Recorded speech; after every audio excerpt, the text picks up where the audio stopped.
So, without further ado, here we go. The agenda. There we go. Here's what we're going to cover today.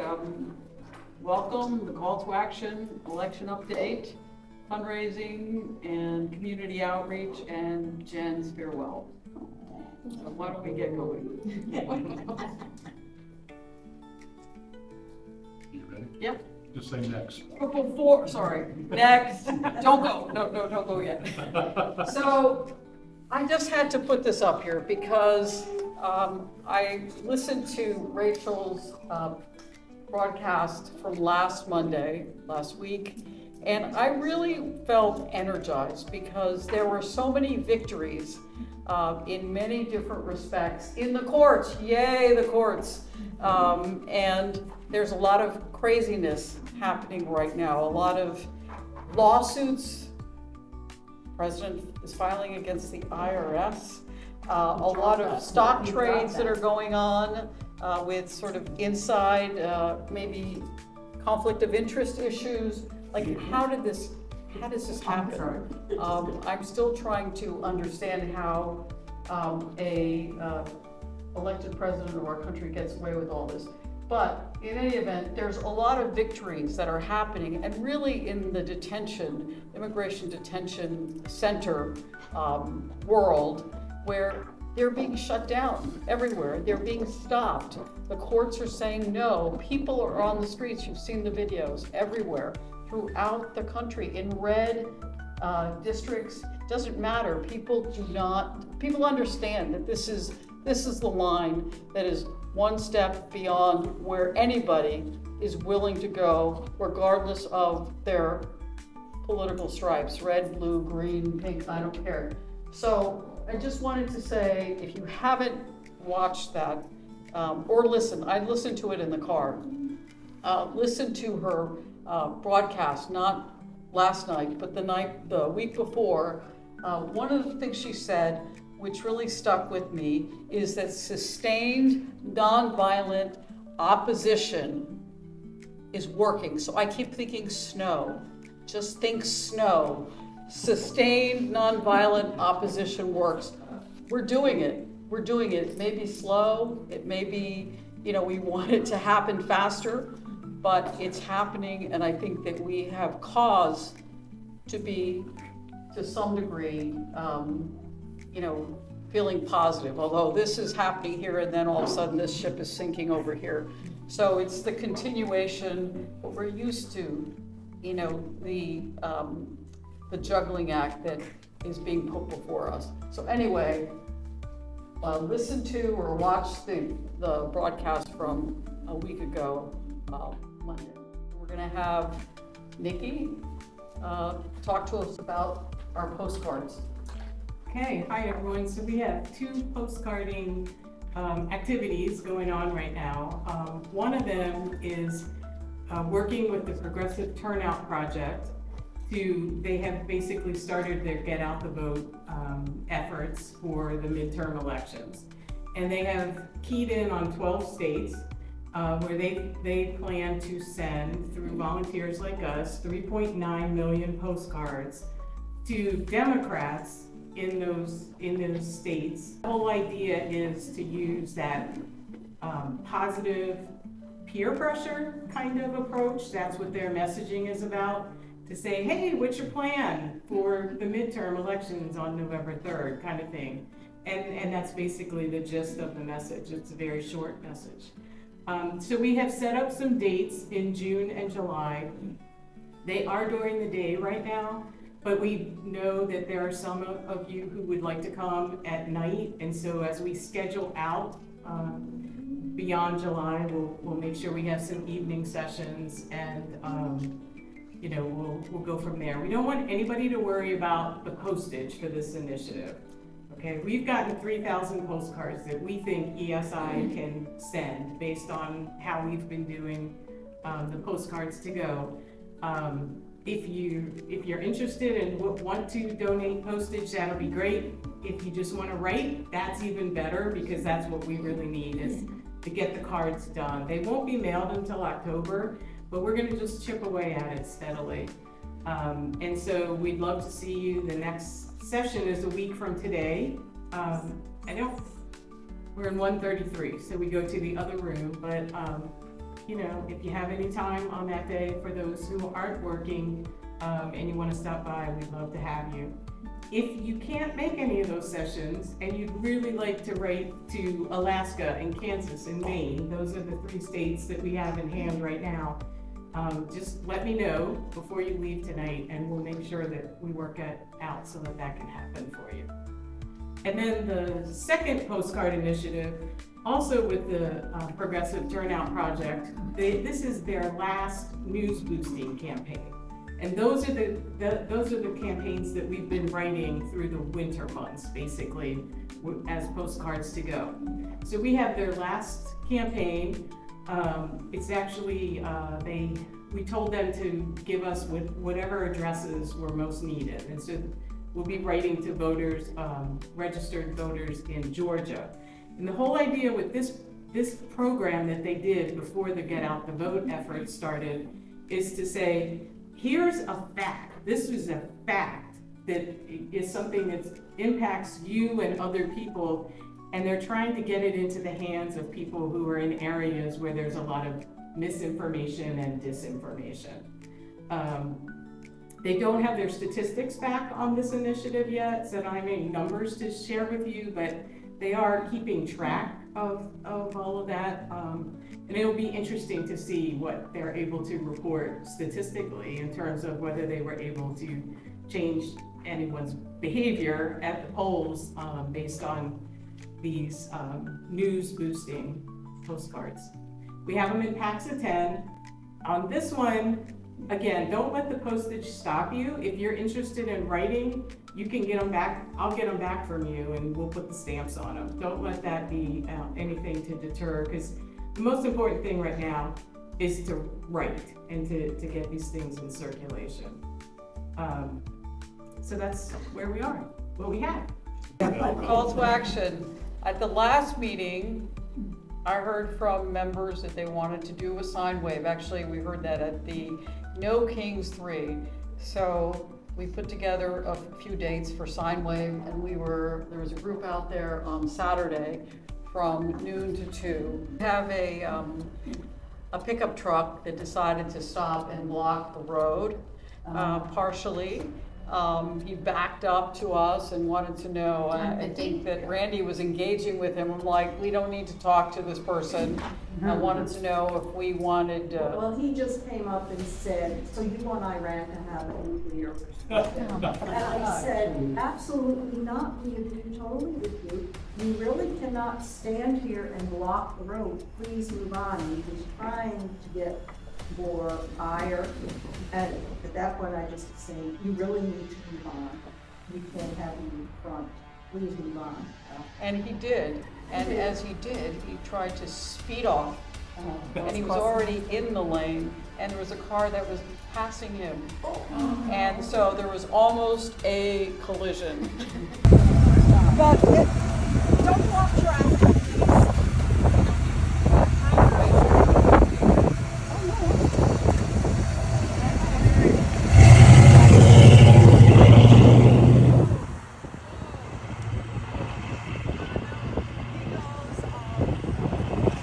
So what happens? A few minutes later, we got a state trooper that's swung by and said, I heard that there's some people out blocking the traffic.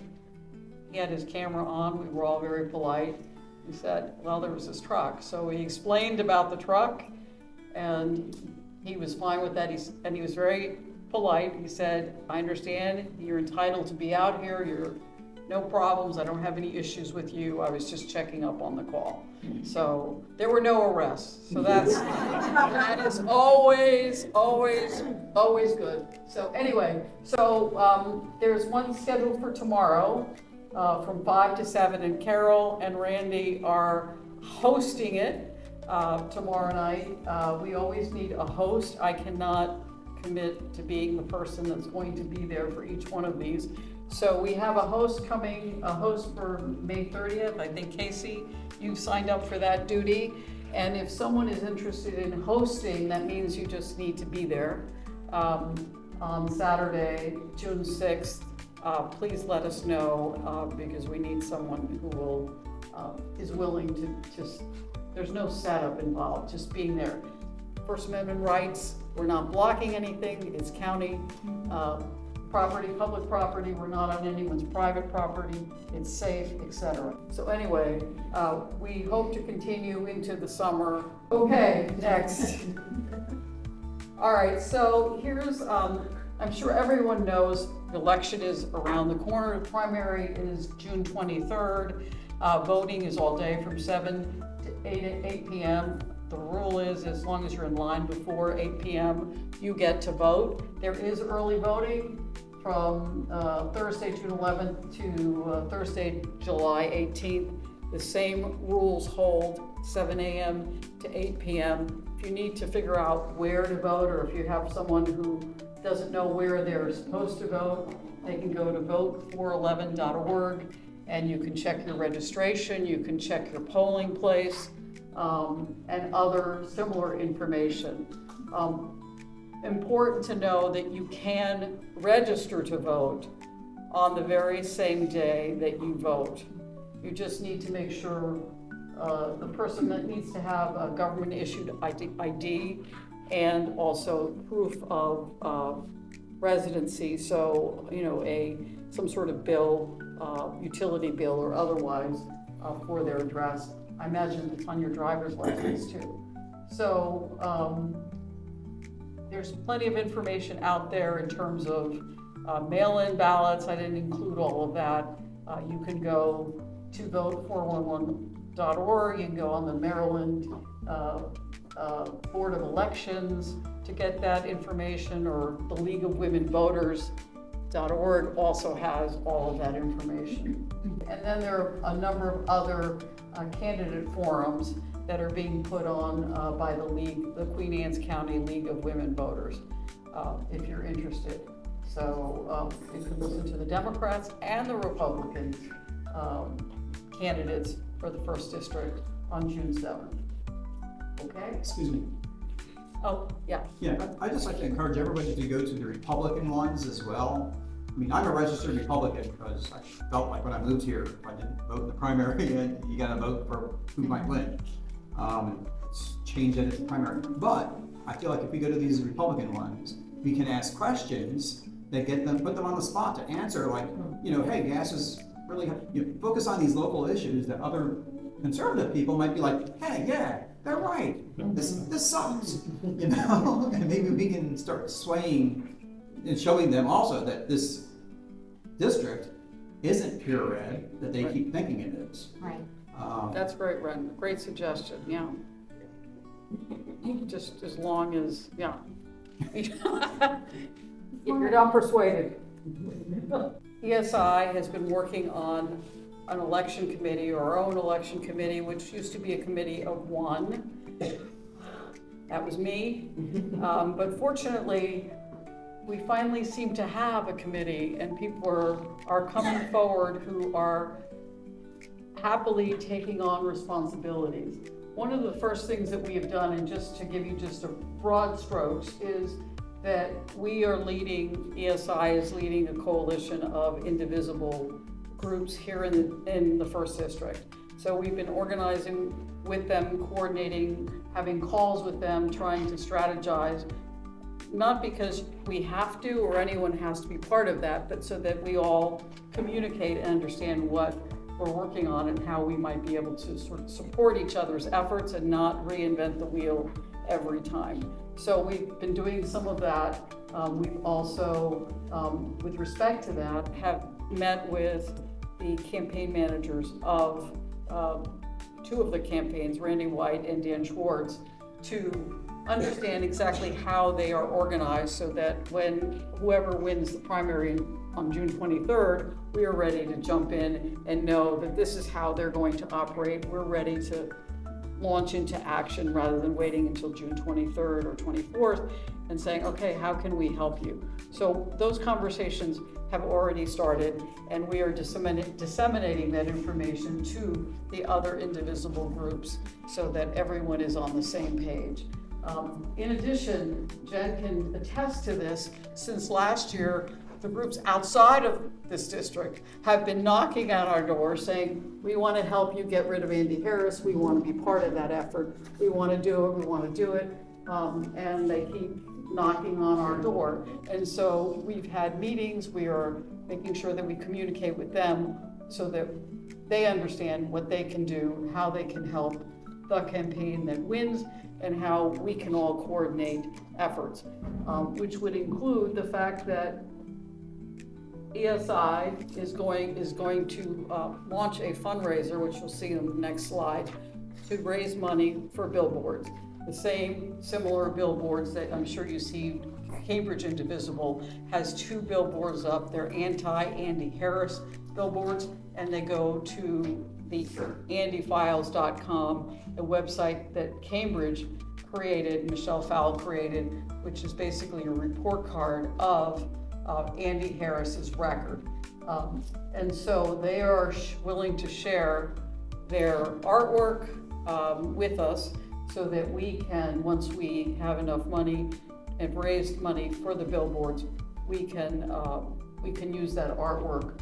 We actually are also have someone on our election committee who's looking into the Andy Harris report card, which is what basically fuels the Andy Files, to update, because the report card was created many months ago, and there is plenty of new information that we can add to the report card in terms of content, which will also drive the billboards or the message that may appear on the billboards.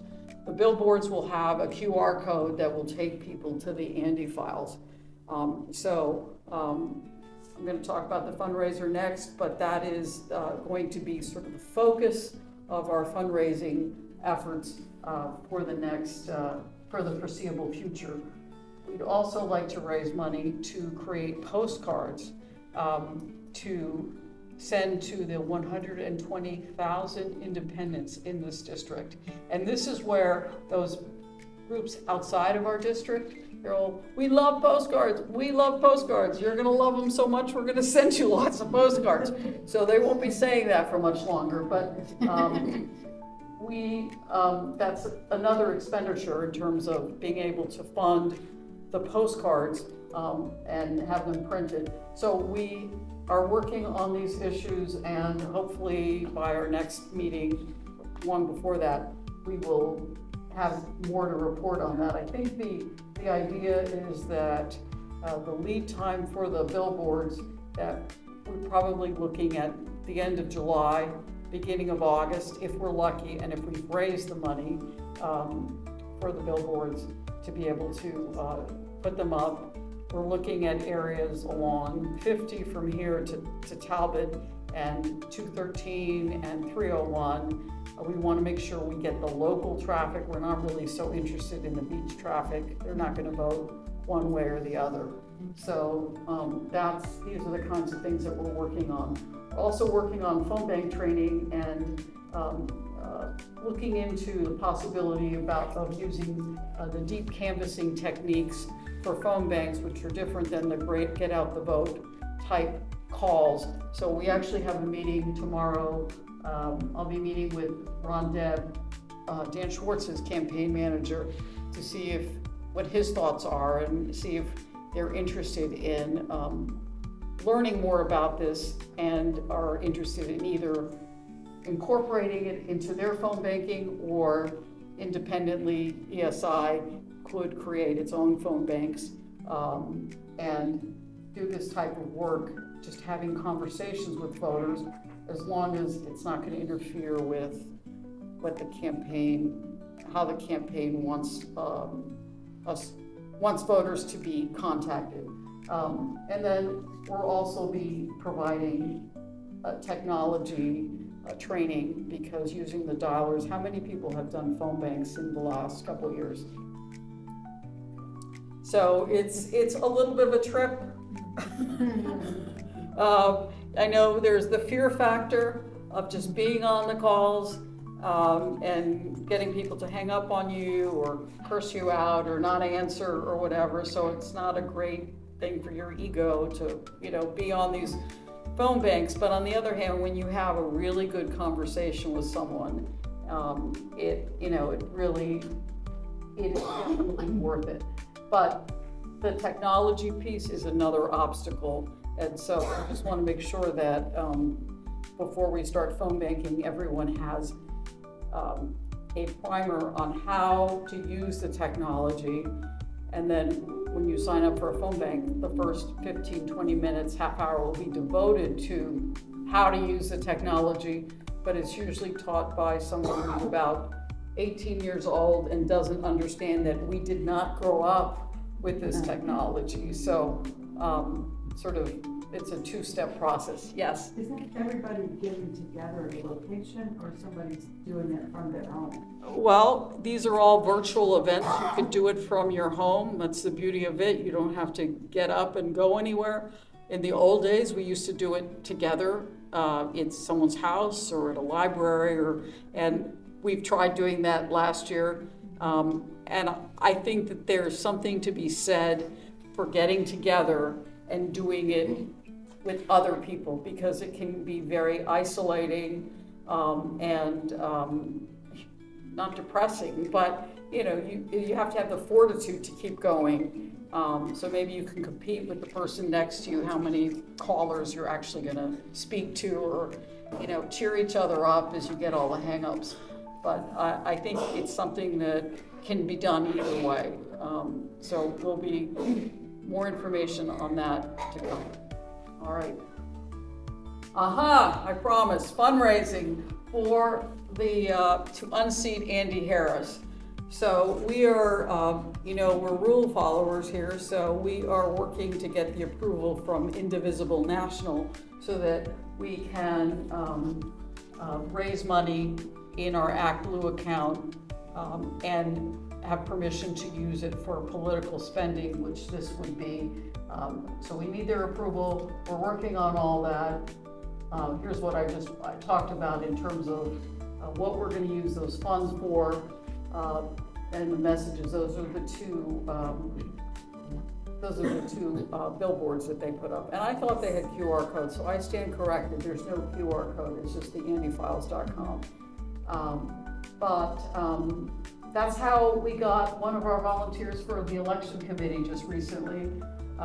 Louise Miller saw the Indivisible billboards and had a email from Cambridge Indivisible, and she emailed us and said, "Why don't we have this?" And I'm like, we need someone to work on this. How about you? So don't send me an email unless you're serious.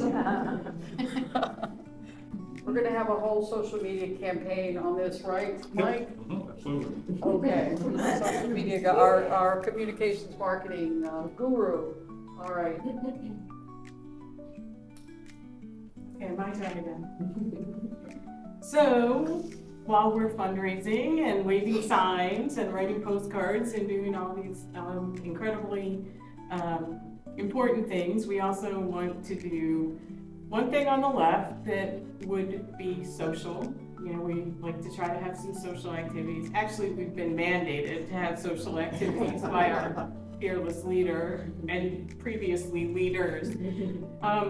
Someone suggested like going to a park and having a cookout, and that might be a nice event that would encourage people to bring their families, and especially families and interested people, participants of ESI who have young children. And so we have this here, we want to gauge interest. So Hillary is going to pass around some clipboards that just say, on June 7th of this year, from 11:30 to 2:30, would you and your family be interested in coming to Tuckahoe State Park? We have reserved the pavilion that's by the lake there. It's a great site. It was the only weekend and the only day of the whole summer that was open. So that's why we had to jump on it, and we couldn't just ask everybody for for timing. So that's the rub. We want to find out if there are enough people interested to actually make it happen. What we're thinking is that ESI would cover the majority of the meal, like the things that would be grilled and the drinks and so forth. And then there would be some kind of a nominal fee that we would ask for a contribution and maybe a side dish or dessert along with it. But they have a playground right there. Of course, the lake is there and things that people could take advantage of that. But we would make sure that we had activities for kids and some games for the adults and, just sort of have it be a good old-fashioned cookout. So if you don't mind, what we're trying to find out is there anybody in this room tonight who would be interested in it and would be able to join? And what is your count, like adults and children kind of count? And then we'll process all of that information and we'll figure out if we can really make it happen or not. The second thing on the right is giving another opportunity for giving, as we all have done so well as a group since the beginning of ESI. We want to get a little ambitious here. So we are also asking, and Carr is going to hand out a survey form. We see this is the active part of the meeting, like you have to do things now. What we'd like to do is try to offer a Thanksgiving meal, full meal with a frozen turkey and all of the fixings to families in need in the Churchill and Sudlersville area. And we learned about this need through, with Hillary, Deb, and I getting together with the Queen Anne's County Public Schools and basically talking with the administrator and then the in-school staff about how could we be helpful to the families in that area. And what we learned was that while there's an incredible Feed a Family program that I think all of you know about and we participated in last year, it only goes as far as Centerville. And it doesn't reach out to families that are, any farther away than Centerville. And so when we learned of that need from the school system, we thought, well, this could be an opportunity for ESI to maybe offer, to bring some meals for those families. So the school system is interested in working with us, for sure. Again, these families would all have children who attend Churchill Elementary, Sudlersville Elementary, or Sudlersville Middle School. And what we're thinking for this initial go-round is that we would try to target 50 meals. And the school folks have told us that they think that number would definitely cover their neediest families. This could be something that grows in the future, or maybe it stays the same, but there's definitely a need there. And so we just want to start to gauge interest before we, totally figure out how to operate and how to go forward with it. Yeah, Jen? When you say provides a meal, do you mean cook it up on Thanksgiving Day and bring it over? Good question. No, it would be, are you familiar with the Feed a Family program at all? No. Okay. So it's where we would give you a shopping list and we would say for a family of 4, a frozen turkey of this size, X number of boxes of mashed potatoes, X number of cans of, and it would be a very specific list. And so one way that you could participate is to say by filling out the survey and say, yes, I'd like to buy all those things and have them so that you could put them into a box for the family. Mm-hmm. Another way is you could say to us, nah, don't want to do the whole meal, but I'd be interested in donating some food items to the cause. And then we would figure out, what parts of the meals could we take off the list for the people who are doing the whole thing and sort of put it together that way. And then we are going to need somewhere to store these frozen turkeys. So you'll also see a question on there asking, if you happen to have a walk-in freezer or any ideas about how we might have something like that. One thing that if you've taken a picture of the screen or you can read the screen, it says deliver the meals to the families. And that was our initial thought, was that we would then ask for another way that you could participate would be to volunteer to actually take a box of food and the turkey to a family. The school system has pretty strict rules about that. They've come back to us and have said, we love your idea, but you would bring the food to the school and then the families would come to the school to pick it up. So there won't be any exchanging of addresses or other personal information. So that's the one thing we can't offer you is the delivery, but you could be in the big truck that's gonna drive all the food up to whichever school is the pickup point. So I'm gonna cut you off because maybe this is something that a group of people wanna get together and work with Hillary Well, and that's the Nikki other thing, where we will need people not just to be part of the food part, but also to help with the planning. And we would definitely be soliciting for volunteers to do that. And I was just thinking, like, even soliciting, like, the legions in that area, would they help make a financial contribution to help offset? I mean, 50.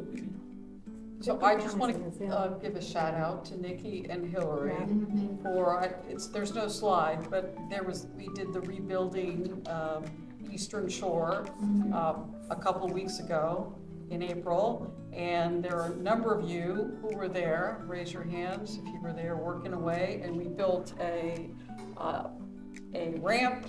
We cleared away a backyard with an above-ground pool and deck, and Casey was incredible with stomping out the wood slats, and it was just the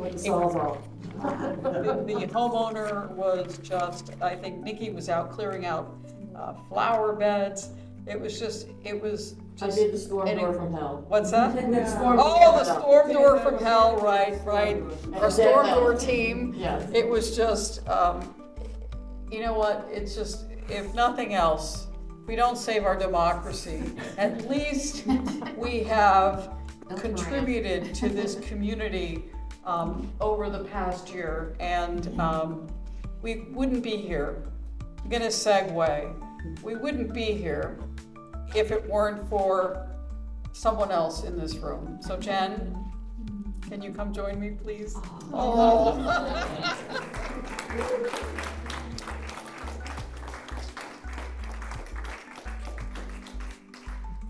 So, there are no words to say thank you. It's just incredible. I know I've talked about this at our 1-year anniversary meeting. If you were there, Jen was not there, but it is heartfelt. It was two strangers. We didn't know each other. We didn't know what we were getting into. It was a new world. It was a crazy time. And we decided to do this together. We trusted one another and appreciated the talents and the commitment, which has been extraordinary. Sacrificing family time, all sorts of time, to make sure that this group would launch, and not only launch, but really be an effective community grassroots group where we could continue to grow and actually contribute as we have. I think our greatest gift is the ESI Cares. What we're doing to help people, our neighbors, whether they're red, blue, or purple, it doesn't really matter. That is a life's work, and I am so grateful that I've been able to have this journey with Jen, and I can tell you that she's just been, as you all know, a fearless leader in many, many fronts. And when she told me that she was moving, it was a very sad moment of realization that it would never, ever be the same. So, Jen, I'm just so grateful that we had this opportunity, and I hope that we will continue to, even though you're going to a blue state, a blue district, that you will keep us in your heart and mind and continue to support the work that we're doing here. Absolutely. And I will have to fight in Colorado for redistricting. It's on the ballot in November, and to redistrict in 28 and 30 to go from 4-4 to 7-1. So we all have, we all have our own battles that we're gonna have to fight. Oh, thank you. So this is a little gift, a homemade gift Oh. from our ESI Art is Activism group. Oh. And Amy has also from the Art is Activism Oh group. my gosh. Should I? Oh, it's. You'll need that. I'll need that. I probably need it right now in Colorado. It's like cold there. It snowed last week. Yes, I know. My husband's there right now.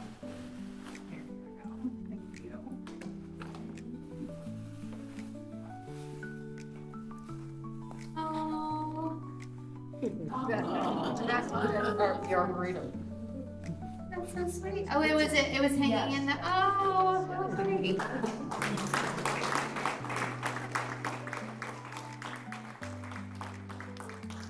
So everyone, there's some snacks in the back.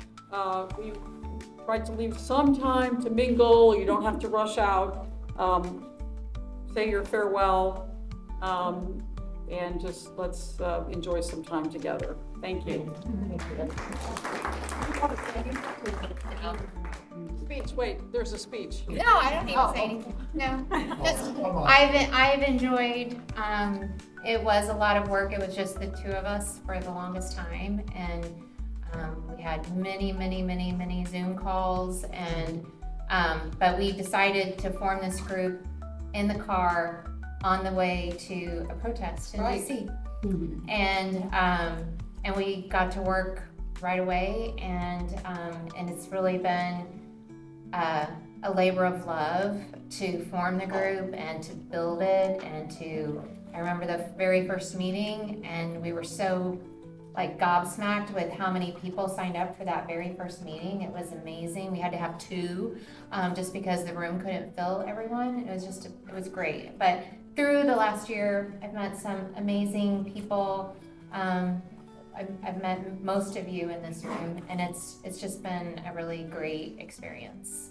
So I'm excited for new adventures, but I'm also very sad to leave the relationships that I formed and built through ESI. So thank you all. Thank you.